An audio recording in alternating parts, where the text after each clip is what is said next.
Jharkhand MCQ question. मुंडा मानकी हो शासन व्यवस्था। पहला क्वेश्चन है, मुंडा मानकी हो शासन व्यवस्था के बारे में कौन सा कथन सही है? तो एक और दो दोनों कथन जो है सही है। पहला है, हो जनजाति की पारंपरिक शासन व्यवस्था मुंडा मानकी व्यवस्था के नाम से जानी जाती है। हो जनजाति का पारंपरिक शासन व्यवस्था जो है मुंडा मानकी शासन व्यवस्था के नाम से ही जानी जाती है।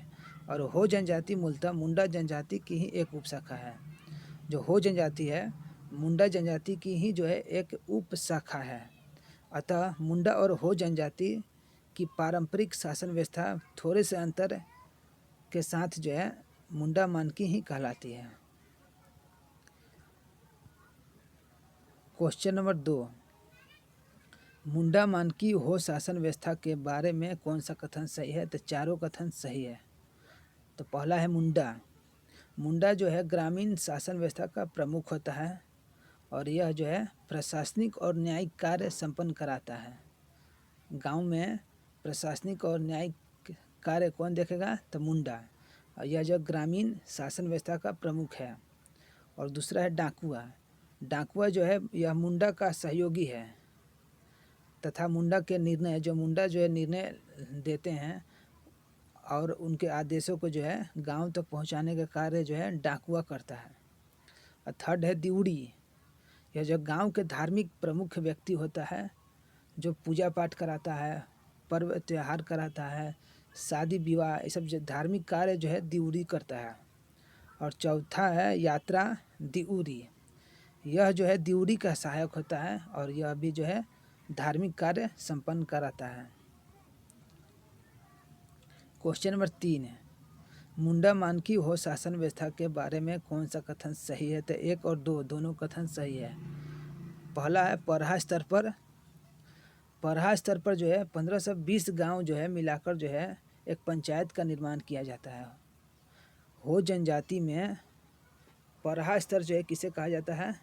तो 15 से 20 गांव को मिलाकर जो है एक पंचायत बनाया जाता है जिसका प्रमुख मानकी कहलाता है। इसे जो है परहा स्तर पर जो है कहा जाता है। और पंचायत में अंतः ग्रामीण पंचायत से जुड़े विवादों का निपटारा किया जाता है। और थर्ड ऑप्शन है, पंचायत की बैठक में जब पंचायत की बैठक होती है तो सभी क्षेत्र के मुंडा और डाकुआ भाग लेते हैं तथा निर्णय जो है सर्वसम्मति से किया जाता है और यहाँ के मुख्य अधिकारी जो है मानकी ही होता है। क्वेश्चन नंबर 4 है, मुंडा मानकी हो शासन व्यवस्था के बारे में कौन सा कथन जो है सही नहीं? एक जगह होगा सही है, नहीं, ये गलती हो गया है, सही है। दोनों कथन जो है सही है इसमें। तो हो मुंडा जनजाति में पाए जाने वाला शासन व्यवस्था विश्व की प्राचीनतम जो है गणतंत्रीय शासन व्यवस्था का उदाहरण मानी जाती है। हो और मुंडा जनजाति के जो शासन व्यवस्था जो है प्राचीनतम गणतंत्रीय शासन व्यवस्था का उदाहरण मानी जाती है।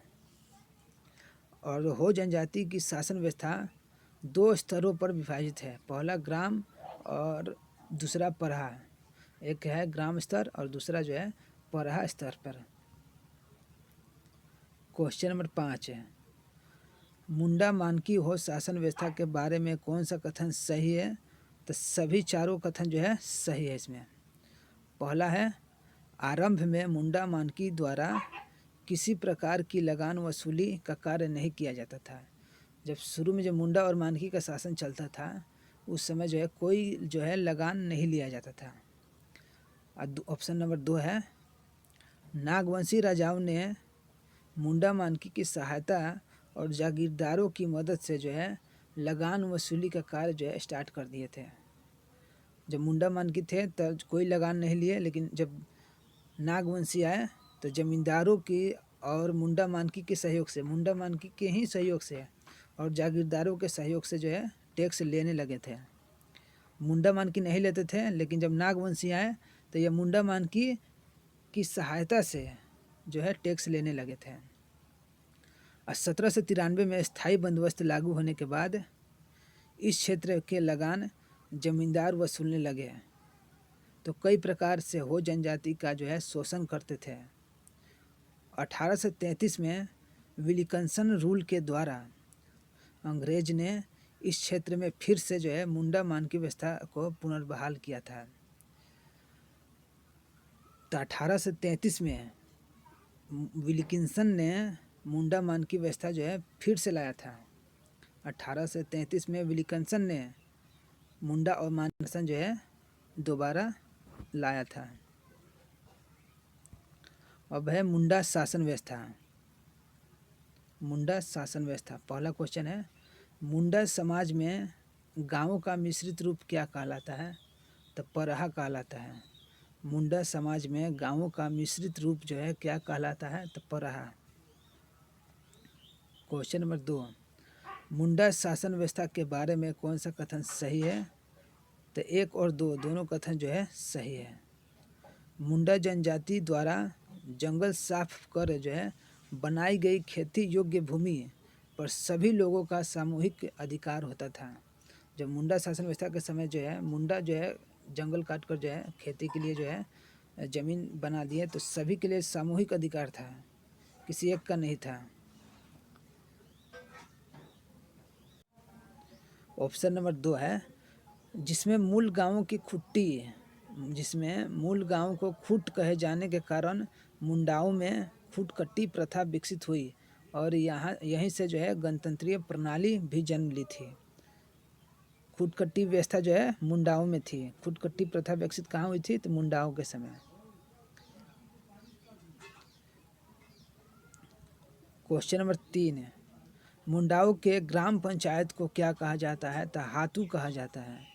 मुंडाओं के ग्राम पंचायत को हातू कहा जाता है। और इसका व्याख्या है तो मुंडाओं के ग्राम पंचायत को हातू कहा जाता है। हातू पंचायत के अध्यक्ष जो है मुंडा का सहायक पाहन होता है। हातू पंचायत गांव की बैठक जो है हमेशा जब भी बैठक बुलाते थे बृहस्पतिवार के दिन ही बुलाते थे। क्वेश्चन नंबर 4 है मुंडा जनजाति में गांव को भूत प्रेत से बचाने हेतु पाहन द्वारा की जाने वाली पूजा पाठ के बदले उसे दी जाने वाली भूमि को क्या कहा जाता है? तो भूत खेता कहा जाता है। भूत खेत। क्वेश्चन नंबर 5 है मुंडा शासन व्यवस्था के बारे में कौन सा कथन सही है? तो जो सही है तो मुंडा जनजाति द्वारा खूटकट्टी गांव की व्यवस्था के संचालन हेतु विकसित की गई मुंडा मानकी व्यवस्था विश्व का प्राचीनतम गणतंत्र माना जाता है।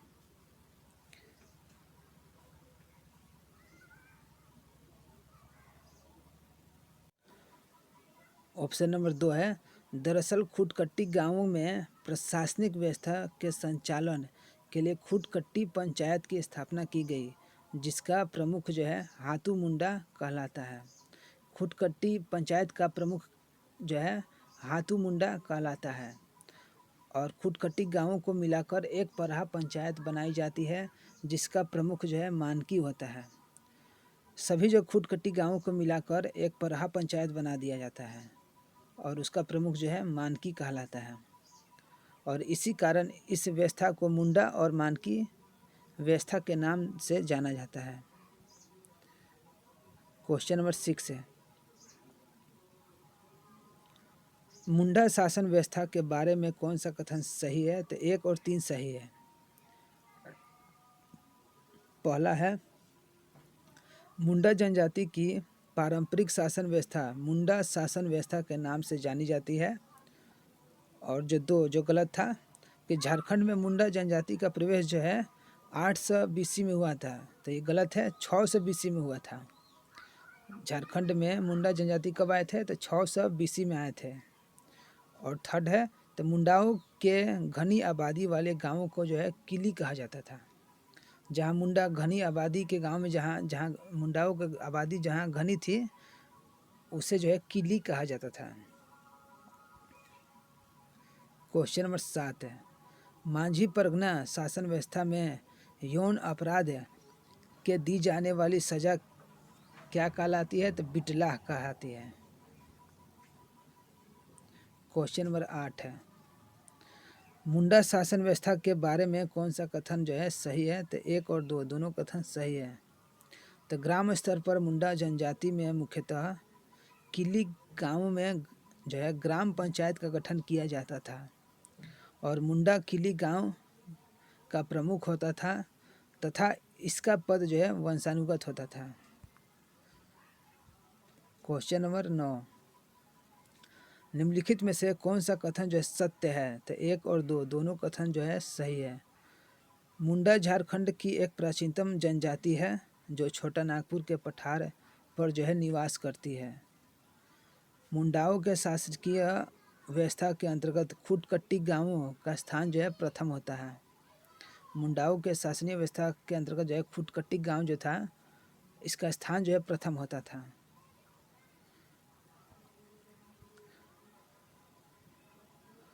क्वेश्चन नंबर 10 है, मुंडा शासन व्यवस्था के बारे में कौन सा कथन जो है सही है? तो सभी कथन जो है इसमें सही है।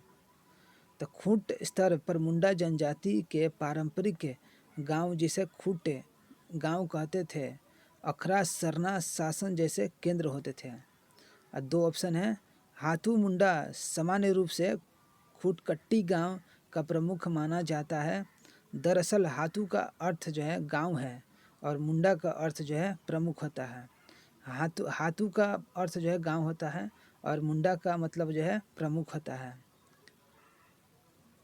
ऑप्शन नंबर 3 है पाहन, यह जो है गांव का धार्मिक प्रमुख व्यक्ति है। पाहन जो है गांव का धार्मिक प्रमुख व्यक्ति था और गांव में शांति बनाए रखने हेतु पूजा पाठ करने या जो है बलि चढ़ाने का जो है कार्य करता था। ऑप्शन नंबर 4 है पनभरा, यह जो है पाहन का सहयोगी था तथा पाहन के अनुपस्थिति में धार्मिक कार्यों को जो है संपन्न कराता था। क्वेश्चन नंबर 11, मुंडा समाज में किसे जो है गांव के सांस्कृतिक केंद्र की संज्ञा दी जाती है? तो अखरा को। मुंडा समाज में गांव के सांस्कृतिक केंद्र को जो है अखरा कहा जाता था। क्वेश्चन नंबर 12, मुंडा के गांव में बाहरी व्यक्ति बसता है तो मुंडा जो है किसे सूचना देते हैं? तो प्रखंड जो है पदाधिकारी को सूचना देते हैं। मुंडा गांव में जो अगर बाहरी कोई व्यक्ति आ जाए तो यह जो है मुंडा सभी मुंडा में जो है प्रमुख गांव के जो है प्रखंड पदाधिकारी को जो है सूचना देंगे। क्वेश्चन नंबर 13, निम्नलिखित में से कौन सा कथन सत्य है? तो 1 और 2 दोनों कथन सही है। तो मुंडा शासन व्यवस्था में शुद्धिकरण का कार्य जो है पुरोहित करता था। मुंडा शासन व्यवस्था में शुद्धिकरण का कार्य जो है पुरोहित करता था और परहा का प्रधान परहा राजा कहलाता है। परहा का प्रधान जो है परहा राजा कहलाता है। क्वेश्चन नंबर 14, मुंडा स्वशासन व्यवस्था में विवाद निष्पादन की पारंपरिक विधि क्या है? तो परीक्ष सभी है ए, बी और सी। तो ए है कि पीड़ित व्यक्ति मुंडा को जो है घटना की जानकारी देता है, मामला गांव स्तर में नहीं सुलझता तब जो है 2-3 गांव के मुंडा विवाद को जो है निपटारा कर देते हैं। परहा सभी में भी विवाद का निपटारा नहीं हो पाता है। परहा सभा में जो अगर विवाद का निपटारा नहीं हुआ तो 22 परहा राजा की सभा में विवाद का निपटारा किया जाता है जिसे मानना ही पड़ता है। 22 को जो है परहा के राजा आएंगे और मामला का विवाद का जो निपटारा करते हैं और उसे मानना पड़ता है। क्वेश्चन नंबर 15, मुंडा शासन व्यवस्था के बारे में कौन सा कथन सही नहीं है? तो ए कथन सही नहीं है। तो PC Ray Munda and their countries नामक पुस्तक लिखा था तो ये गलत था। पीसी रॉय ने नहीं लिखा था, एसपी रॉय ने लिखा था। एसपी रॉय ने मुंडा एंड देयर कंट्रीज नामक पुस्तक लिखी। मुंडा जाति 21 पीढ़ी और 83 सीढ़ी उच्च और निम्न भूमि पर शासन करते थे। ऑप्शन नंबर 2 है ऐतिहासिक स्रोतों के अनुसार रीसा मुंडा ने परहा सरदारों को मिलाकर जिस राज्य की स्थापना की उस राज्य का नाम जो है सुतिया नागखंड कहा जाता है। ऐतिहासिक स्रोतों के अनुसार रीसा मुंडा ने पराहा सरदारों को, जितने पराहा सरदार थे सभी को जो है मिलकर बैठक बनाया और जो है सुतिया नाखंड राज्य की स्थापना किया था। ऑप्शन नंबर 3 है, इसके प्रथम राजा सुतिया पहान हुए और इस राज्य की राजधानी जो है सुतियांबे में स्थित थी। यह राज्य 7 गढ़ और 21 परगना में बटा हुआ था। क्वेश्चन नंबर 16, मुंडा शासन व्यवस्था में दारोगा का क्या कार्य होता है? तो उपयुक्त सभी कार्य जो है दारोगा का होता है। ए, बी और सी। सभा की कार्रवाई में सभा का नियंत्रण करता है, सभा में प्रवेश करने वाले व्यक्ति की जांच पड़ताल करता है और सुरक्षा संबंधी व्यवस्था का कार्य भी करता है दारोगा। क्वेश्चन नंबर 17, मुंडा समाज निम्न से किन 2 भागों में विभक्त है? ए और बी दोनों, मोहली मुंडा और कपाट मुंडा। मुंडा समाज जो है मोहली मुंडा में और कपाट मुंडा में विभक्त है। क्वेश्चन नंबर 18, मुंडा शासन व्यवस्था के बारे में कौन सा कथन जो है सही नहीं है? तो ऑप्शन नंबर 2 जो है सही नहीं था, ऑप्शन नंबर 1 सही है। तो गणतंत्रीय प्रणाली के साथ साथ है मुंडा जनजाति में आरंभ से ही राज्य निर्माण की प्रक्रिया भी देखी गई थी। गणतंत्रीय प्रणाली के साथ साथ जो है मुंडा जनजाति में आरंभ से ही जो है राज्य निर्माण की प्रक्रिया देखी गई थी। ऑप्शन नंबर 2 जो गलत था। तो जिसका उदाहरण जो है मदरा मुंडा, नहीं मुद्रा मुंडा नहीं होगा, रीसा मुंडा जिसका उदाहरण था, मतलब कि गणतंत्रीय शासन था वहाँ राज्य निर्माण प्रक्रिया। रीसा मुंडा के प्रयासों से जो है सुतिया नाग खंड राज्य का गठन के रूप में देखने को मिलता है। मतलब कि रीसा मुंडा जो था सुतिया नागखंड राज्य का गठन किया था, मदरा मुंडा ने नहीं। क्वेश्चन नंबर 19 है, मुंडाओं का जो है मुंडाओं का शसान क्या कहलाता है? तो शसन दीरी कहलाता है। मुंडाओं का शासन क्या कहलाता है? शसनदीरी। मुंडा शासन व्यवस्था, क्वेश्चन नंबर 20, मुंडा शासन व्यवस्था के बारे में कौन सा कथन सही नहीं है? इसमें जो सभी कथन जो है सही है। तो पहला है, पराहा स्तर मुंडा जनजाति में कई खुटकट्टी गांव को आपस में मिलाकर एक जो है अंतर्ग्रामीण पंचायत की स्थापना की जाती है। ऑप्शन नंबर 2 है, पराहा खुटकट्टी पंचायत से बड़ी एक जो है प्रशासनिक इकाई थी। इसे जो है मुंडा जनजाति की सर्वोच्च न्यायपालिका, कार्यपालिका तथा विधायिका की संज्ञा दी जा सकती है। ऑप्शन नंबर 3 है, मानकी पराहा पंचायत का प्रमुख होता है तथा इसका पद जो है वंशानुगत होता है। यह जो है अंतःग्रामीण विवादों का निपटारा करता है। और ऑप्शन नंबर 4 है, पराहा राजा पराहा पंचायत का सर्वोच्च पदाधिकारी होता है तथा इसका निर्णय जो है अंतिम माना जाता है। जो पराहा राजा है पराहा पंचायत का सर्वोच्च पदाधिकारी होता है और इसका निर्णय जो है अंतिम होता है। मुंडा शासन व्यवस्था में खूंट का अर्थ है परिवार। मुंडा शासन व्यवस्था में खूंट का क्या अर्थ है? तो खूंट का अर्थ है परिवार है। मुंडा मौज, मुंडा मौजा का पुलिस अधिकारी कौन होता है? तो मुंडा होता है। अब है माझी परगनेत शासन व्यवस्था। माझी परगना शासन व्यवस्था में कौन जो है पुलिस की भांति कार्य करता है? तो चौकीदार जो है पुलिस के भांति कार्य करता है। दूसरा है, सौरिया पहाड़िया जनजाति की स्वशासन व्यवस्था में धार्मिक क्रियाकलापों का संपादन कौन करता है? तो माझी। जो सौरिया पहाड़िया जनजाति है उसमें जो धार्मिक कार्य जो है करता है उसे माझी कहा जाता है। ऑप्शन नंबर 3 है, माझी परगनेत शासन व्यवस्था के बारे में कौन सा कथन सही जो है नहीं है? तो इसमें से कोई भी ऐसा कथन जो है सही नहीं, दोनों सही है, दोनों कथन जो है सही है। संथाल जनजाति के पारंपरिक शासन व्यवस्था को माझी परगनेत शासन व्यवस्था कहते हैं। जो संथाल जनजाति के संथाल जनजाति के पारंपरिक शासन व्यवस्था को जो है मांझी परगनेत शासन व्यवस्था कहते हैं।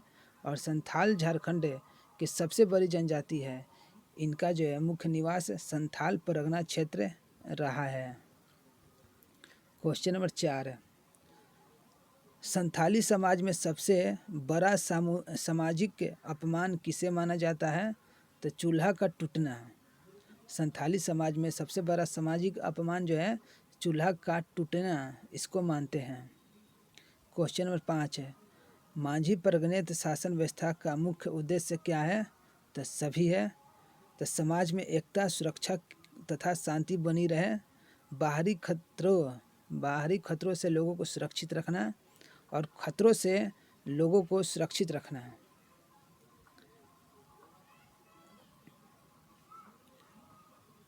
क्वेश्चन नंबर 6 है, छठा क्वेश्चन है, तो मांझी परगनेत शासन व्यवस्था के बारे में कौन सा कथन सही है? तो जो इसमें जो है 1 और 2 सही है। संथाली समाज में अवैध संबंधों के आधार पर दिया जाने वाला सबसे कठोर दंड जो है सामाजिक बहिष्कार है, जिसे बिटलाह कहा जाता है। ऑप्शन नंबर 2, जबकि इस समाज द्वारा दिया जाने वाला सबसे छोटा दंड जो है करेला दंड कहा जाता है। बिटलाह जो है सबसे बड़ा और सबसे छोटा दंड जो है करेला, जिससे करेला दंड में जो है सिर्फ जो है मतलब जो गलत था, थर्ड ऑप्शन गलत था, इसमें 50 रुपये नहीं सिर्फ 5 रुपया से लेकर के 150 रुपये तक दंड लगाया जाता है। सबसे छोटा जो है दंड है मांझी परगनेत शासन में, तो 5 रुपया से लेकर 150 रुपये तक जो है उसे दंड लगाया जाता था। क्वेश्चन नंबर 7 है, मांझी परगनेत शासन व्यवस्था के बारे में कौन सा कथन सही है? तो सभी कथन जो है सही है। तो पहला है, भगदो प्रज्ञा गांव के वे लोग हैं जो प्रबुद्ध है और जो है विभिन्न झगड़ों पर पंचायत में बैठकर विचार विमर्श करते हैं। दूसरा है, लासेर टेंगो गांव के सुरक्षा प्रहरी है जो बाहरी आक्रमण से गांव को रक्षा करते हैं। लासेर जो है टेंगो किसे कहते हैं? यह जो बाहरी गांव के बाहरी सुरक्षा का बेड़ा संभालता है। बाहरी आक्रमण जो होता है गांव में उसका उसे कौन देखता है? तो लासेर टेंगे। और थर्ड है, सुसारिया गांव की जो है ग्राम सभा का संचालन करता है। जो सुसारिया है गांव का ग्राम सभा का संचालन करता है। और चौथा है, चौकीदार ग्रामीण पुलिस की भांति कार्य करता है तथा मांझी के आदेश पर जो है किसी व्यक्ति को गिरफ्तार करता है। क्वेश्चन नंबर 8 है, मांझी परगनेत शासन व्यवस्था के बारे में कौन सा कथन सही नहीं है? तो थर्ड जो है कथन सही नहीं है। तो 1 2 सही है। तो पहला है, संथालों की जो है परंपरागत व्यवस्था सोरिया पहाड़ी जनजाति से ग्रहण किया गया था। जो संथाल का जो है परंपरागत व्यवस्था जो है सोरिया पहाड़ी जनजाति से लिया गया था। और सोरिया पहाड़िया जनजाति आरंभ से ही लोकतांत्रिक और जो है नियोजित थी, अतः संथालों पर इसका जो है प्रभाव स्पष्ट रूप से देखने को मिलता है। ऑप्शन नंबर थर्ड जो गलत था, संथाल ग्राम सभा को मोड़े होर कहते हैं, जिसका शाब्दिक अर्थ है 10 आदमी। यह गलत था, 5 आदमी होता है। संथाल ग्राम सभा को मोड़े और होर कहते हैं, जिसका शाब्दिक अर्थ होता है 5 आदमी की सभा। 10 आदमी की सभा नहीं, 5 आदमी की सभा। क्वेश्चन नंबर 9, जोग प्रमाणिक का क्या कार्य है? तो उपयुक्त सभी कार्य हैं। तो जोग मांझी का सहायक सरदार होता है। जो जोग है मांझी का सहायक उप सरदार होता है। और जोग जो है मांझी की अनुपस्थिति में कार्य संभालता है। और जोग जो है मांझी के कार्य में सहायता करता है। क्वेश्चन नंबर 10 है, मांझी परगना शासन व्यवस्था में शिकार परिषद को किस नाम से जाना जाता है? तो सेंद्री बेंसी। मांझी परगना शासन व्यवस्था में शिकार परिषद को जो है किस नाम से जाना जाता है? तो सेंद्री बेंसी। क्वेश्चन नंबर 11, मांझी परगनेत शासन व्यवस्था के बारे में कौन सा कथन सही है? तो 1 2 3 तीनों कथन जो है इसमें सही है। पहला है, मांझी संथाल गांवों का प्रमुख मांझी होता है। यह ग्राम स्तरीय पंचायत का मुखिया समान पद है जो प्रशासन की सबसे छोटी इकाई मानी जाती है। दूसरा है जोग मांझी गांव में नैतिक व्यवस्था की देखभाल करता है। शासन संबंधी कार्य को जो है सुचारू रूप से चलाने में मांझी की सहायता करता है। थर्ड है प्रमाणिक जो है मांझी की अनुपस्थिति में यह पंचायत की बैठक करता है और मांझी के कार्य का निपटारा करता है। क्वेश्चन नंबर 12, मांझी परिगणित शासन व्यवस्था के बारे में कौन सा कथन सही है? तो 1, 2, 3 सही है। तो नायक यह गांव का धार्मिक प्रमुख होता है। नायक किसे कहते हैं? जो धार्मिक प्रमुख होता है उसको नायक कहते हैं। यह जो है धार्मिक रीति रिवाज की जानकारी होता है इसे, और इसे जो है पूर्ण कराता है। नायक किसे कहते हैं? नायक यह गांव का धार्मिक प्रमुख होता है। कुडाम नायक है, यह नायक के काम में मदद करता है। कुडाम नायक किसे कहते हैं? यह जो नायक के काम में मदद करे उसे कुडाम नायक कहते हैं। भूत भगाना, तंत्र मंत्र सिद्धि करना, ये सब काम जो है कुडाम नायक करता है। गोराइत यह जो गांव का अंतिम पदाधिकारी है जो मांझी के सचिव के रूप में कार्य करता है। गोराइत जो है यह गांव का अंतिम पदाधिकारी है जो मांझी के सचिव के रूप में कार्य करता है।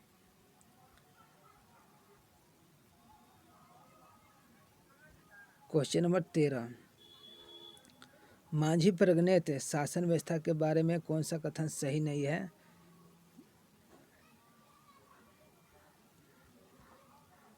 तो 1, 2 और 3 तीनों सही नहीं है इसमें।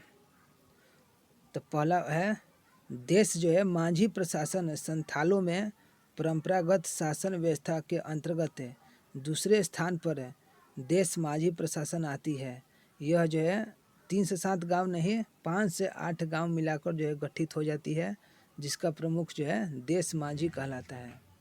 देश मांझी प्रशासन इसमें जो संथालों में परंपरागत शासन व्यवस्था के अंतर्गत दूसरे स्थान पर देश मांझी प्रशासन आता है।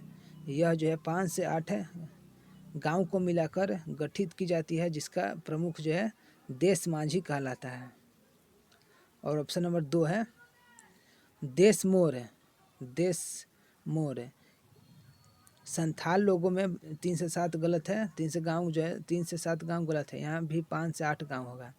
तो देश मोर मांझी संथाली लोगों में 5 से 8 गांवों के मांझी मिलाकर मोड़े मांझी जो है का चुनाव करते हैं तथा यह जो है मांझी द्वारा न सुलझा सकने वाले विवाद का निपटारा करता है। जो मांझी विवाद निपटारा नहीं देख सकता है वह देश मोर मांझी जो है वह निपटारा करता है। ऑप्शन नंबर 3 है परगणित मांझी और देश मांझी मिलाकर इसका चुनाव करते हैं। इसमें 25 से 30 गांव गलत है, 15 से 20 गांव होगा। परगणित मांझी और देश मांझी मिलकर इसका चुनाव करते हैं। इसमें 15 से 20 गांव को मिलाकर एक परगणित चुना जाता है जो सभी मांझी का प्रधान होता है। और लास्ट है 4 है दिसुम परगना। सभी परगना का मुखिया राजा दिसुम परगना कहलाता है। यह मांझी परगणित व्यवस्था का सर्वोच्च पदाधिकारी होता है। जो सबसे मेन मांझी में वह है दिसुम। क्वेश्चन नंबर 14 लास्ट क्वेश्चन है मांझी परगना शासन व्यवस्था में बिटलाह की सजा को किस प्रकार समाप्त किया जाता है? तो दोषी द्वारा श्रम याचना करते हुए पूरे गांव में को जो है जाति भोज देना पड़ता था। पूरे गांव को जो है जाति भोज देना पड़ता था, तो जो है बिटलाह की सज़ा माफ़ हो जाती थी।